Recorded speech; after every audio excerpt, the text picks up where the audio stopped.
afternoon to all of you. I am Chaista from class 10B of PM Shri Kendra Vidyalaya Karnal, and today I am here to tell you a story titled The Teen Tale. Mai was a 13-year-old girl with bright eyes and vivid imagination, but despite her creativity, she often felt lost in her daydreams. She also used to feel suffocated in her own house. Her mother, Mrs. Taylor, often used to nag her and scold her over small things. Mai was often felt lost in her daydreams, where she always wanted to escape from the real world to the world which she had made of her own decisions.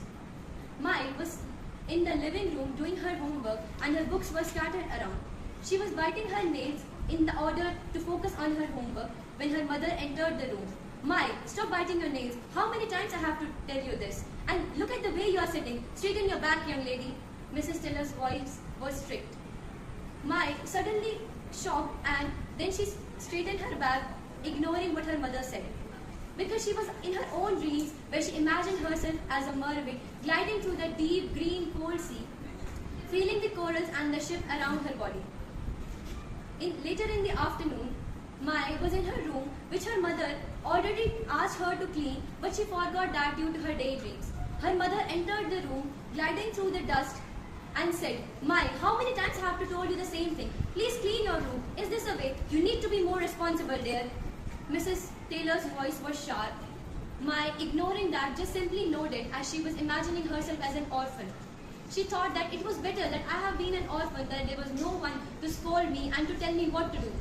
She imagined herself on the beach, moving on the sand, feeling the grains of the sand beneath her foot. Later the next day, in the afternoon, Mai was in the kitchen, reaching the chocolate bar, where her mother caught her.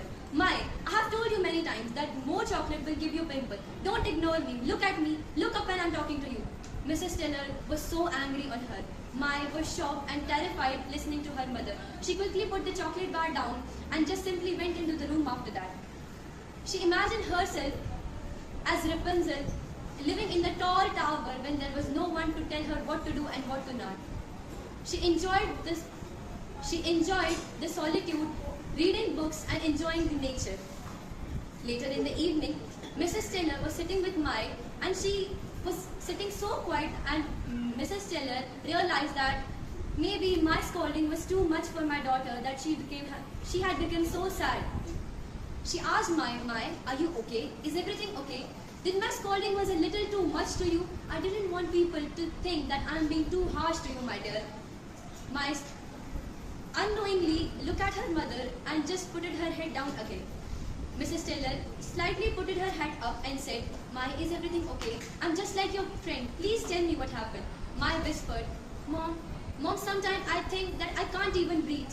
Listening to this, Mrs. Taylor became so shocked and gently grabbed Mai's hand, saying, Mai, I'm really sorry. Maybe my scolding was a little too much. I just wanted to improve you, my dear. Okay, let's promise that we will become friends. You will improve yourself and I will try to understand you.